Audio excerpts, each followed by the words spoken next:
This is Webinar 5 in the Minnesota Drug Diversion Prevention Pathway webinar series, looking at the Physical Plant Security Assessment. Completing a physical plant assessment is an easy and efficient way to take a fresh look at embedded medication systems and structure.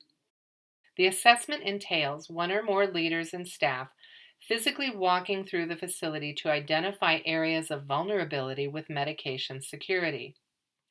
You will need to ask similar questions in each neighborhood, hall, or unit. For some parts of the assessment, you will need to think about how your facility and processes change with different staffing or during different parts of the day. You may need to return to ask the same questions of the people working on a different shift. The first area you will look at is prescribing and dispensing. When you go to areas where providers work in the building, check for prescription pads. Who has access to these? Ask your nurses about resident transfers. Do they ever receive paper prescriptions, especially for controlled substances? If so, what is the process people follow to keep the prescription safe and obtain the medication for the resident? If your facility has an automated dispensing machine, ask about or discuss access to the machine and the safety processes that are in place to discourage inappropriate use. Next, look at your procurement and delivery processes.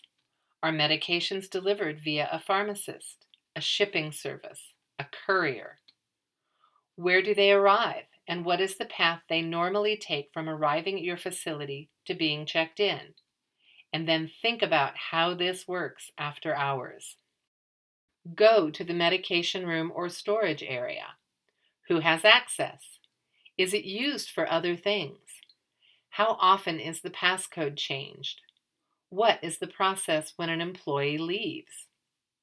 Look critically at medication packaging in the storage area. Can you tell when drugs have been tampered with? From there, go to the places where medications are prepared for administration. Ask questions about how medications are kept safe, how they are prepared, and what processes are in place for unexpected occurrences.